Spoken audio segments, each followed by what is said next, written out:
A nombre de la Cámara de Comercio Italiana en México, les doy la bienvenida a este webinar que forma parte de la quinta edición de Encuentro Creativo, un proyecto de la Cámara Italiana apoyado por la Embajada de Italia en México. El objetivo de Encuentro Creativo es promover la oferta académica italiana en México, acercando a estudiantes y profesionales a las instituciones educativas y oportunidades formativas de Italia. Es un honor darles una calurosa bienvenida a este webinar titulado Leading by Design, Empowering the Next Generation of Visionary Designers. Hoy tenemos el privilegio de contar con la participación de Elisa Chiodo en representación de Domus Academy. Fundada en 1982, Domus Academy fue la primera escuela de posgrado en diseño en Italia y hoy es un referente internacional en moda y diseño.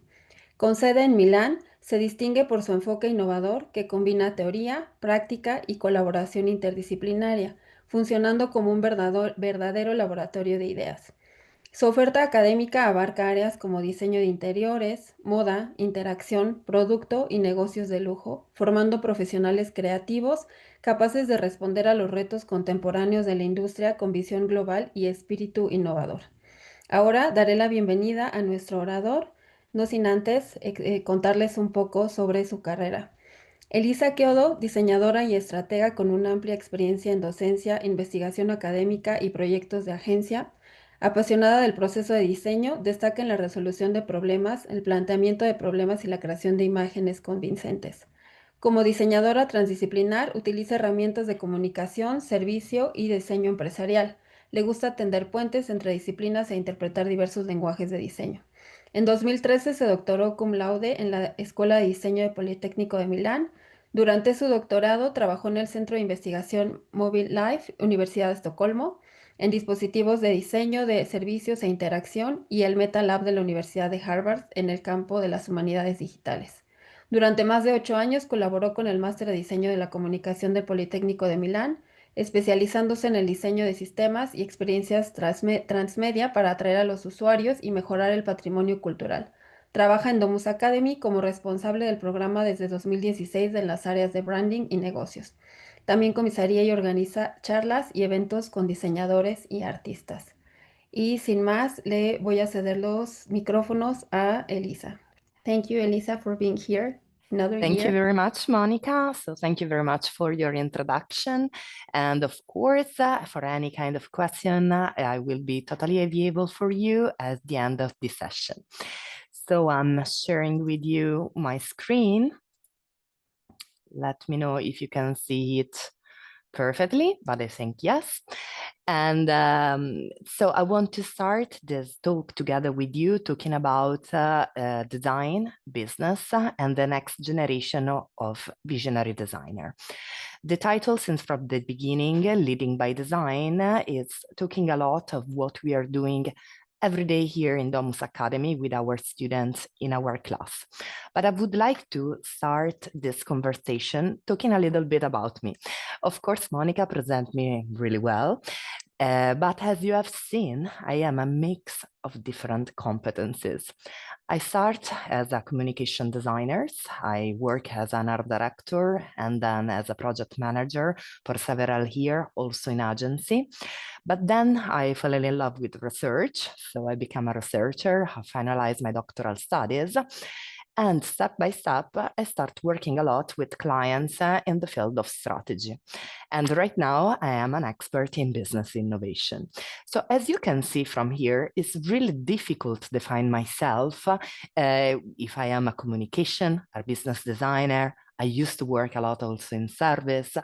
I can say that I am a designer, but also I feel myself when I first see this exhibition by Saul Steinberg here at Triennale Museum in Milano, I really feel myself as a bridge because I can connect people from different teams. So, for example, the creative teams, the business teams, talking several languages. I act a little bit as a sort of connector because I really feel myself as a sort of a hybrid figure. So something that can really talk with other people in their disciplines, with a specific roles, but can go really vertical in my discipline by myself. So I really ask a lot, and also to my students that works in the, we can say, in the bridge between design and strategy, how is the figure of a designer right now, which kind of problem we have to solve, and which kind of vision we should have. So let's start from the word itself, design. Design, for me, is a magic word because in Italian, the translation is progetto, and in Latin is proiecto. And what means progetto? It means looking forward. It's go through something. Its meaning envision the future. So since from the meaning itself of the word design, there is itself the envisioning attitude that the designer right now has as a profession. So vision, it's probably one of the first and most important element that the designer should have. So every day, even in our daily life, even teaching, even carry on project, even complex one, we don't have to forget to have vision. And the second big word that we are analyzing today, it's leadership. When we are asking ourselves what means leadership, is not really related on the fact of be the boss in something, but is a connector words. Leadership is mean guidare in Italian. It means so giving the direction, be the guide of someone, so support someone to do something. So it's strictly a word that means working in team, be able to talking with people, be able to connect, different elements, exactly like the bridge that I showed you before in the illustration. And so what means be a designer today in our world that are asking a lot to our even young generation? So for sure, a designer needs to have a craft, needs to understand in a vertical way how to carry on a project in details, doing maquette, mock-up, understand every element we can see here, for example, the work of product designer. But as a design student, right now we are really facing, better than me, big and complex, duty that come from sustainability, artificial intelligence, of course, word, but even stressful environment at working. So how we can help people and how we can know the context in which we are living also as a designer immersed every day. Of course, it's a big debate, even between professor and professionist.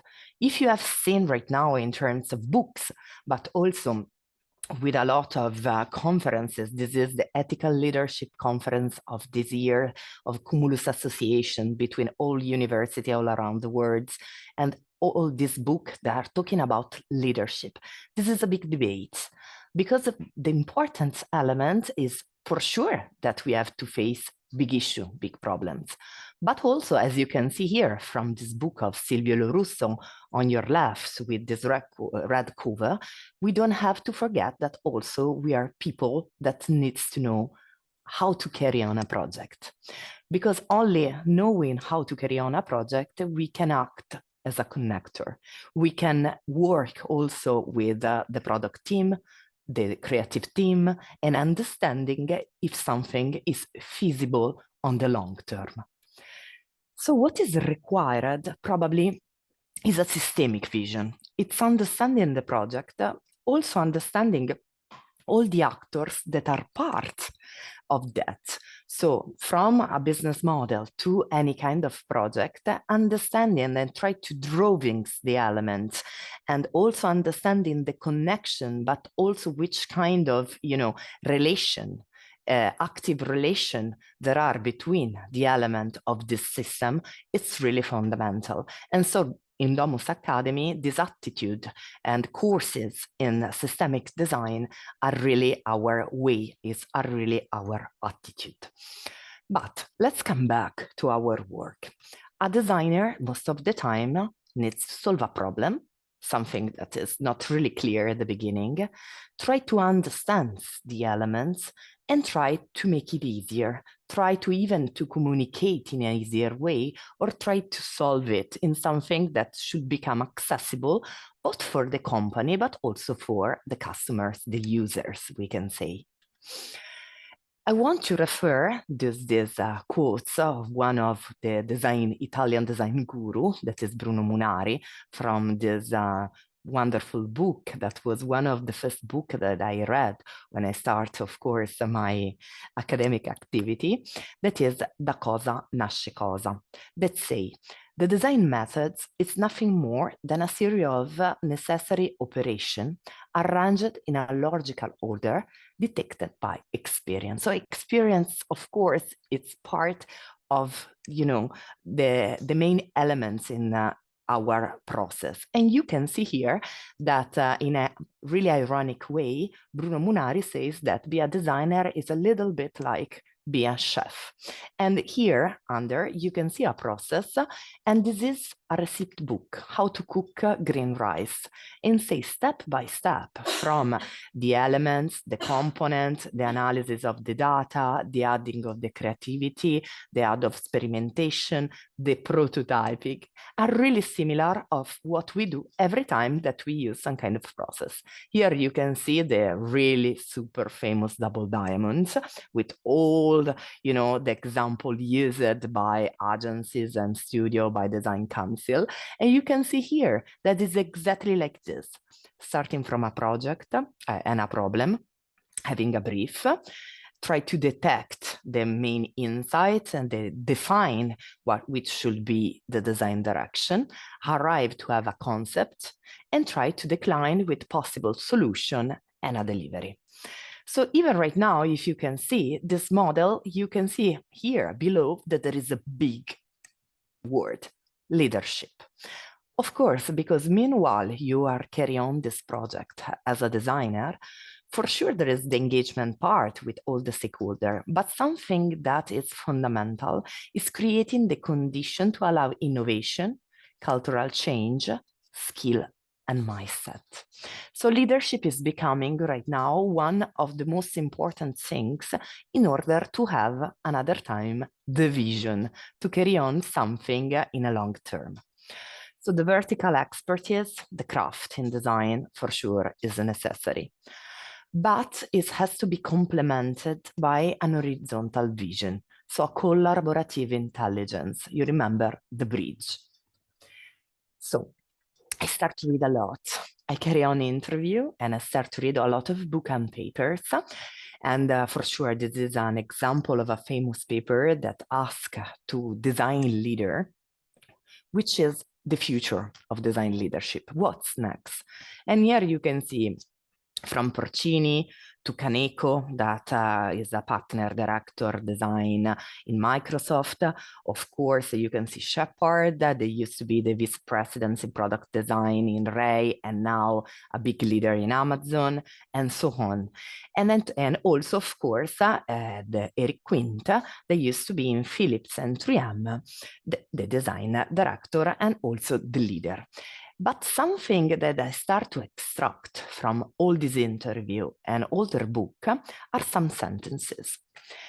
And here you can see these quotes. Of course, it's related to multidisciplinarity support. So a lot of designers, a lot of people from several disciplines that work together.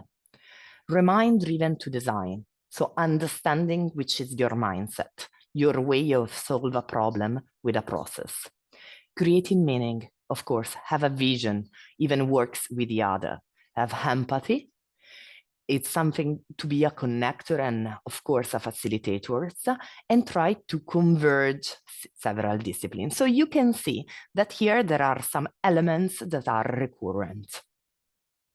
And so in our evolving landscape, in our everyday life, and with a lot of duties, but of course problems that we face, leadership is not only vision setting, but is a long-term commitment. We don't have to, of course, forget this vision, but we have to try to merge craft and quality in order to create impact. So coming back to this slide, something that we have to ask ourselves is how we can do design for all, how we can talk about equity, diversity, or impact, also in relation in the context in we work, in we live, how to create bridge, how to act really as a translator. So this is another metaphor. I really felt myself, but also something that I say every time to professionals and students, that we are a little bit like director of an orchestra. And the craft is meaning that we know how to play the several instruments, but we have to direct the several team in order to reach that vision, to shape future visions. So designing the future, of course, it's a pillar. Having the tools and the knowledge in order even to, we can say, pass our project or our vision to other team, it's really fundamental. But how? That's the main point. And so I did this wonderful talk together with Tommaso Coram and Eric Quint a couple of months ago, talking a lot about the transformative power of design in big company and also in studio. And a lot of my students, of course, that are asking how to act that in everyday life. And I want to pass you, really in a easiest way, some elements that, of course, Tommaso and Eric told us and suggest us from their experience. Of course, Eric Quint used to work a lot of years in 3M and Philips and had this chance really to act as a connector. And from this paper, that you can see the source here below, they suggest that the first step is imagine the future, the vision. So start with a purpose and try to understand how to make it the sense making to pass this purpose, this idea, to make it happen in the future. But only by particular leadership behaviors and building blocks, you can make it happen. You can really design future. So try to explain you in a easiest way. Imagine the future is meaning setting a common purpose by sense making, is explaining to all the actors, from employee to your colleagues, to the CEO, from any part of a company, what is the vision that you want to set. But the other important things are really activity, are action. And here you can see some building blocks, starting from the left, enabling the teams and the project. It means setting boundaries and conditions for the team and try to explain the expectation, but not only the employee, internal employee, but also the stakeholder. Establish future scenarios. It's something really related with research and try to understanding the emerging reality, the context, how should be, how we can envision something different. Evaluating desirable features, it's really about feasibility. Because anytime that, also, of course, we are a designer, we have to envision something, we have also to find a way in a strategic by research to make it happen. So to create impact. And the final blocks, exciting people motivation, is really regarding the commitment. But the commitment is a big building blocks because, of course, it has to be related to design leadership behaviors. And talking about behaviors for leading the future, we have really two words between the transformative and affirmative. Of course, the directive and the participative, because of course we have to work with other people, guiding them, but also receiving feedback. Proactive and responsive, because it's something that we have to face in our everyday life, with our everyday duty. We have to be, of course, intuitive, talking, understanding feelings, but also systematic, as I showed you before by the systemic map, understanding the problem, the element between all the actors, and from holistic to specific. So it's a balancing, it's a matter of finding the right equilibrium in order to guide people. That's why having the language of design and the language, of course, if you are working together with the business team, of strategy, It's really fundamental. Empathy is the condition. So understanding the other, listen to the other, and try to find a way, because only between the dialogue we can solve the problem. Have a super direct attitude without listen what is going on and without understanding and talk with them, convincing them that there is a really good expectation and that you can really change the things is nothing. Then, of course, vision, as I told you since from the beginning, since from the word design, and the resilience, because sometimes when you want to carry on something that is a little bit disruptive, you need to think about a long-term strategy, also with this building block and step by step, but never forget, absorbed by our everyday problems, which are our vision. So design leadership means shaping a project, so understanding what are the elements of a project and how to carry it forward. It's really an intense mix of vision, competence, and direction.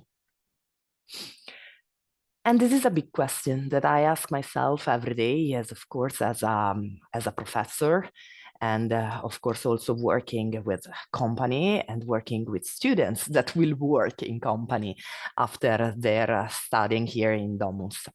How, us as educators, can we support the next generation of designers to be really game changers? Of course, it is encouraging our students to learn, have a super critical and strong approach, share ideas, and experiment a lot. And so that for doing that, for sure, is something that Domus Academy started from the 80s. It's creating the right habitat. So the context, a place for envisioner. Here you can see a picture from the 80s in which you can see Philip Stark here in black and white in front of the table. And you can see that he's really talking with the students. There is not a pyramid. There is not a professor that say what they have to do, but there is a discussion in which they are guiding them in finding solution. And this is something you can see here on the right that is happening still right now in Domus Academy in our courses. You can see the professor that talk together with all the students, find the right way of solving something, of crafting something. So think further is something that I repeat every day. And of course, this attitude of learning by design is really fundamental because it's bringing the spillover of ideas. So the sharing of ideas, the brainstorming, you don't wake up a morning, have an eureka, a magic moment in which you know exactly what to do. Most of the time, the idea comes from combining elements, connecting elements, find solution, discussing with the other even during the lunch break, finding a real solution. So something that we do a lot with our students is asking themselves what they would like to do. And starting from this Greek sentence, know yourself, they start the, initial doubt phase. And every day when we are working with big topic like responsibility, ethic, sustainability, we ask them, what means for you? Be a designer and work in the field of design, acting, doing something with an impact. So with a sustainability attitude. And we do an enormous mind map, and we are trying really to make for real, doing our lecture, giving them tools, giving reference, how they can implement the work using all the tools that we give them in every day. So for sure, it's something that happens in a context in which there is a lot of sharing, a lot of spillover. Here you can see students coming from different masters that are discussing together. We have a business designer, a product designer, a fashion designer. They're trying really to carry on something together, combining also their way, their mindset, their design craft, but try to find in the process and together with the tools how to solve the problems. And the magic factors is the outcomes will be completely different from what one will expect, because come from the addition of the parts. Even us creating the brief, sometimes we don't expect, the final project, because it's something that is a combination of the past expertise of our students, what they are learning in everyday life, and of course, the combination of the elements. So, coming back from the first image in which I show you bridge, right now I really talk with my students and I say, probably really we are not bridge. We are a little bit like chameleons because we are connectors, translators, but also we change with the help of the other. Because every time in a workshop, in a lab, working with a company, working with other students, you learn from the others, and even you change yourself by the experience of the other, working really together. So also in our, current course, when we are trying to explain business innovation, design leadership, I teach, of course, entrepreneurial cultures, we are really trying to make an impact. So in our workshop, that most of the time are with company, but even we really push our students to design from zero, from scratch, their idea. Most of the time we try to refresh all business models from traditional company. We try to explain which are the new business model, how to work with a regenerative mindset, what means be a B Corp, for example, right now in Italy. But also we push our students to figure it out, new venture, new startup with a purpose. So starting, of course, from the profit, but adding the part of the purpose. So how we can act, how we can really create an impact on the society, and of course, on even in terms of sustainability in the context in which we live. So innovate, of course, are a lot of elements. It is a matter of envisioning opportunities, scenarios, it's understanding a lot of elements, it's creating another time the system, it's creating another time the stakeholder. And this is what we do, and I will present you a couple of projects. We carry on a project every month and a half, 2 months. So these are only examples that we carry on with famous companies. This is with Barilla, a super traditional and famous Italian brand that did a lot in the field of innovation. Not only in terms of production and product, but also try to envision service for the new generation, of course. So we are asking our students, here you can see an Italian student, a Mexican student, and a student from Venezuela that comes from visual branding and business design, how should be a project for Barilla. And of course, they start with a purpose, and they start understanding the brand, the Italian heritage, the mix, of course, the modern touch and innovation, the experience, and what they can create for them. They understood that, of course, part of Barilla are new venture, new startup. And in the past, they used to work a lot, of course, with 3D printing. That is something that is really far away from, we can say, the core and even the brand unique elements of Barilla, because it's something super digital, a little bit cold in relation to food segment that, of course, is related with warm and strong even visual elements. They try to understand which kind of experience they can create for Barilla, giving, of course, a tailor-made experience, making the customers really involved into the process, and creating something warm, even if using something that is super tech. They understood the target, like the food curators, that is a particular target. They know the food, they want to experiment a lot. Create, of course, curiosity, and try to arrange the tradition with the new experimentation. And so they have the vision, the objective. So engage with food curators in order to create meaningful experience and innovative and customer solution. And they create the house of pasta. And what it is, house of pasta? It's a new idea that wants to create the both an headquarter, but also a service in which the people can create the shape of pasta, can even suggest to other customers their experimental pasta. They can have the pasta both going to the headquarter and buy it and taste it, and so there is also the tasting moment, but also you can ask the delivery at home. So it's really a combination of new trends with the Barilla, of course, core. And so they create everything from the flagship stores, and some of the students also have a passion in industrial design, the website, the experience itself, that really try to understand how can deliver the new pastificio, so the new bakery, together with a restaurant, an online shop, and a creative center. And here you can see the kind of pasta that the people can create, can share with the other customers, and be part of the new production of Barilla. This is an envisioning, of course, also of the campaign, because we had a visual designer into the group, and of course the service online.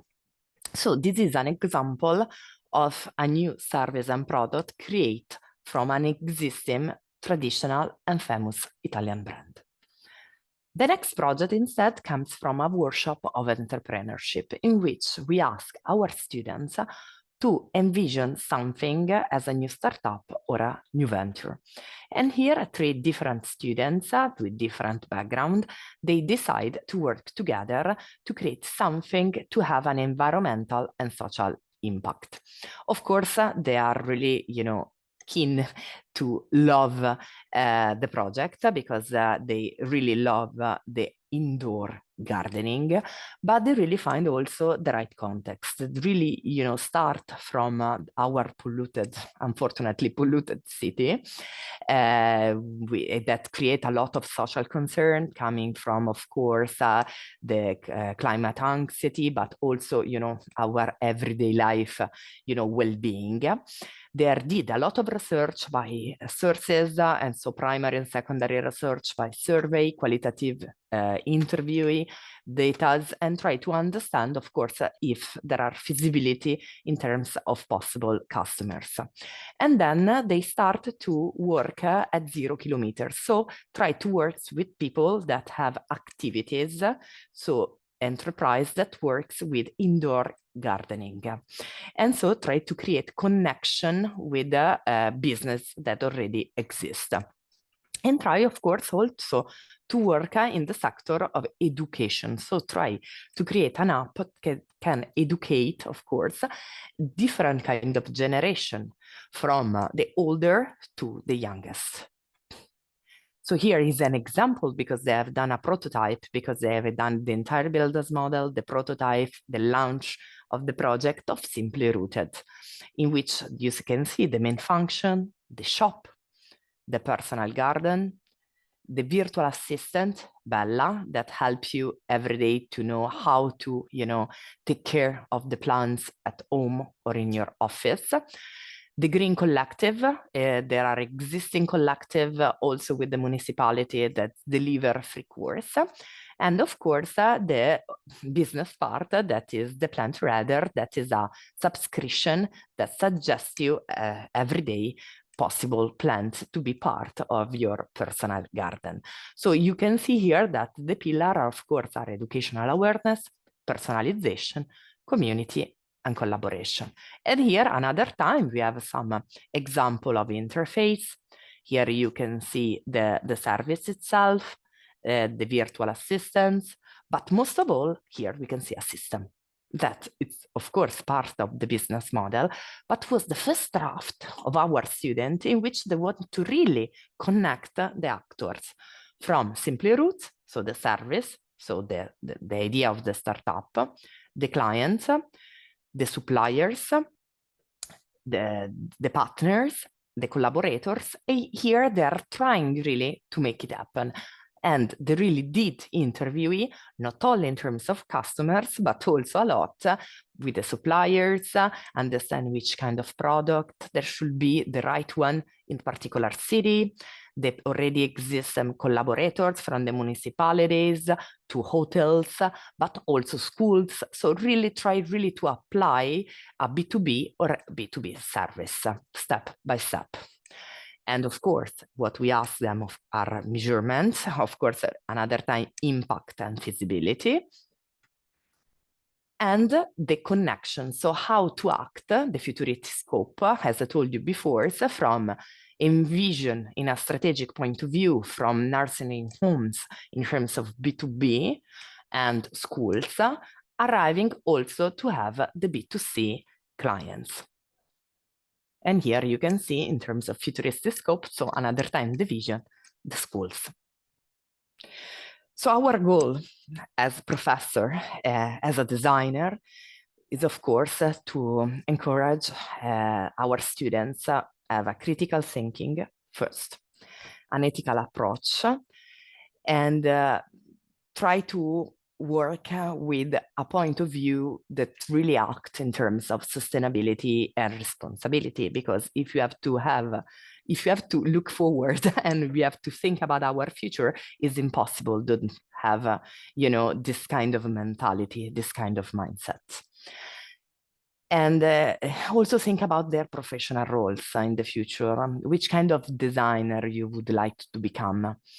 Which means become a design leader, act as a connector, act as a translator, become a chameleon. So try to listen to the other and carry on something, giving them the vision. So act as a mediator with a vision of the future. So thank you very much. It was a pleasure sharing with you my ideas and, of course, this big discussion in terms of design, leadership, and futures, and also the project of my students. I'm totally here if you have any kind of questions. Thank you, Elisa, very much. I am sure our students are very happy to have heard you. And now we are going to read the questions. Well, so far we have one from Natalia Sanchez. She's asking what you recommend to improve their ability to be visionary and creative. So it's first, reading a lot, listen a lot, and also don't forget, even if you are working with, as I told you, everyday life duties in an agency and maybe in a company, how you can really bring your point of view in terms of design responsibility in some project. I know it's not easy, but having a vision, try to be part of the design community. There are a lot of designers that exchange ideas on forum. They write a lot of journal, even on mediums and platform. So try really to be updated. And something that I suggest, but because it's my experience, is sometimes also be really good in your discipline. Of course, we are talking about craft, but try to experiment a little. Sometimes I start as a communication designer, but I really test myself in service and of course right now in business. So I'm leading business courses. So try to test yourself a lot and go a little bit out of the box. Thank you. Then Audrey Peña is asking, what is your advice to mediate conflicts when working in a collaborative team? This is super important. As you remember, one of the most important building blocks is regarding empathy and commitment. It's try to act as a translator. Most of the time, our work is not easy as a designer because we know the craft, so we work with the creative team. And if you have a leadership role, or as me, that I work as a strategist, most of the time I have also to work with management. So the main point is really understanding the point of view and create the condition to pass them the expectation. If you want to really reach this, you can't do alone, but let's find a way to step by step, converging our, how we can say, our force in one direction. This is the most important thing. So try to really explain the condition, the expectation, the commitment, even in terms of feasibility, because if you are talking with management team, for sure they ask you for feasibility and impact. Okay, thank you. Thank you, Elisa. And then Jimena says, hi, amazing presentation. My question is, what do you think is the most important thing to start an investigation? So is the reason why you are starting this investigation, because sometimes when we are working with big problems, we have first only one part and point of view and part of the problem. And we don't have, as I told you before, a systemic vision. So when we are starting investigation, taking, white paper, try to understand all the elements, try to understand the connection, and try to focus in which are the most important problem that you have to solve and why. The critical thinking, why I'm doing this, and if I do that in 3 years, what should change? How can create the condition in a strategic way that I can make it happen? But the reason why is really fundamental. Never start a research, a thesis, an investigation without, having a strong commitment. Okay, Davide asks, what books do you recommend to the design process? Okay, there are a lot, in terms of design process is a a lot of designers are talking about design thinking from the design council since the most like Lockwood. So for me, in terms of design process, I recommend you Da cosa nasce cosa, that it's in Italian, but there is also some English version of Bruno Munari, because it's make it really easy and we can say even a little bit magic, the design process. This is an interesting book, and in terms of leadership, even if every day are changing a lot of the things, I recommend you maybe The Rise of Dio. It's really interesting. Okay, and anonymous attendee is asking, when someone is applying for a certain design program, how is the interdisciplinary focus received? Is it perceived as not entirely committed to the program? No, I love interdisciplinarity. It's really depending on the program, because for sure here in Domus Academy, we have a lot of students that have different background on the courses that are attending. For sure, for particular course that are more vertical, like in design, like product or visual, we are asking for a portfolio that express the ability in the subject. But for sure, here, working even in team with other students, you really will experiment a lot. In other courses, like business design that I lead, most of my students really have a different background. I have students that come from psychology, design, architecture, law, and they are really understanding what means working with a design-driven attitude. I give them the tools that comes from design and business together. So for me, transdisciplinarity or having a different background, it's a plus. So for me, it's really welcome. Okay, and then we have one more question. What advice would you give to young designers to overcome procrastination and keep moving forward with their projects? Also here, so probably procrastination comes when there is something that makes you stuck, in and don't having the right idea. So it's stop, try to have some kind of inspiration in your work, try to really understand if what you are doing is something that makes you express in the right way. I know sometimes in studio, in an agency, you have everyday duty, but why not even purpose or adding in some project your vision. I saw here that with companies, of course, we have brief, but most of my students they are presenting us two levels of strategy, for example, some in which they are solving, of course, the problem itself, and other a little bit more disruptive. And when they present the disruptive part, the company are surprised because most of the time their point of view are really interesting because also the company is stuck and procrastinate in taking action. So having a different point of view is really important. Well, so we don't have any other questions. I don't, oh, well, another one. How is the self-taught knowledge received? Self-taught knowledge, so you are talking about, so let me see the question itself.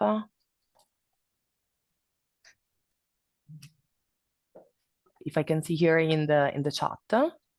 It's in the box, Q&A box, but it's the same person who asked when how is the interdisciplinary focus received? Okay.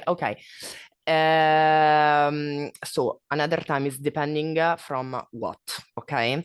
For example, it's super important writing a really clear motivational letter.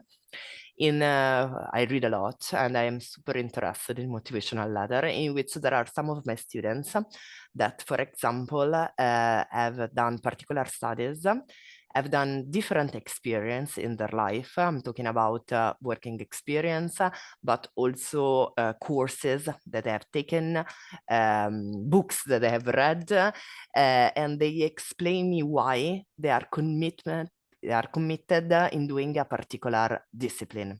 For example, business design or branding.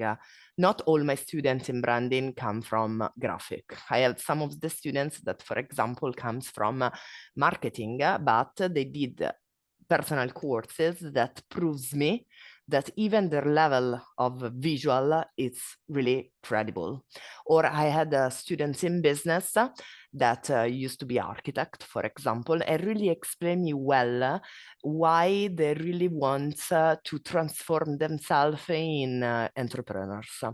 And it's really important, the mindset, the attitude, the reason why. And so it's for sure the education is important, the work is important, but also the personal knowledge is fundamental. Well, the same person is asking what makes a motivational letter outstanding. This kind of things. So the fact that you are explaining me and explain, of course, also to the other professors, why the reason why, you are attending a particular master's, that should be in any kind of disciplines, but a lot of students really explain why they are want to start this, transformative, because it's a transformative 1 year in another country with other students with different background and how they envision themselves as a designer in few years. And then Gabriela is asking, when you have so many ideas and projects in mind, how you can start to make it happen? Of course, the selection is important. First, write down all your idea. Second, try to understand if some idea should be, converged, so can act together. And of course, try to make it happen. So it's a matter of feasibility. So how another time, draw your system map, try to understand which are the actors, try to understand also in terms of feasibility, if you can make it in 6 months, 1 year, 3 years, because if we are talking about, for example, startup, really you need to understand possible investors. When we will have investor, you need to scale up. So it's something that you need to know the tools on how to make it happen. So sometimes even my students have really interesting idea, but they don't take a lot of, we can say, they don't give a lot of importance on the feasibility. That's why we push them a lot in in particular workshop as a new product strategy or entrepreneurship, that a lot of my visual, by the way, and product and fashion designer choose as elective course on how to make it happen. So we give them the tools that come from mapping the customer journey and understand the trends on the market, understanding the market. So we give them the assets on how to carry on. And I think this is the last one. Okay. As someone that comes from design and wants to get into research, what recommendations do you have for immersing in this area? So I did the doctoral study and I am a researcher also. And so it's depending what means doing research. You would like, for example, be part of the research and development group in a company. So working on the life cycle of a product, for example, this is something that you can do into a company acting as a researcher, for example. Or if you want to become a researcher in academia is another pathway. For example, you need to have a particular attitude to investigate, to understand the research tool. You need to have an idea with a design direction, start doctoral studies. So there are a different way of acting, okay? So also here in Domus Academy, we have a particular students that have a strong research attitude and ask me in the future if they can carry on, for example, article on a journal, or in the future after, for example, the Master of Art of 2 years, they can carry on doctoral studies. I have other students that they go working in company or startup in the research team. So of course. There are other students that are doing the double with the Regent University and are carry on thesis with the big research part. So we have a lot of options. Thank you, Elisa. And yeah, that was the last question.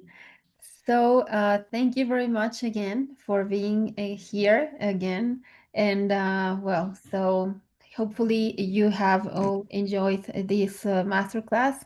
So see you soon. I will switch now to Spanish. Thank you so much. Thank you, everybody. Bye. Bye. Gracias a todos por esta interesante sesión. Esperamos que les haya resultado provechosa para acercar a los estudiantes mexicanos y al público en general a nuevos conceptos. En nombre de la Cámara de Comercio Italiana en México, me gustaría expresar mi gratitud por su presencia en esta sesión. También extiendo mi agradecimiento a todas las marcas que forman parte de Encuentro Creativo, entre ellas Essilor Luxótica, Lavazza, Fiat, entre otros. Muchas gracias, que tengan buen día.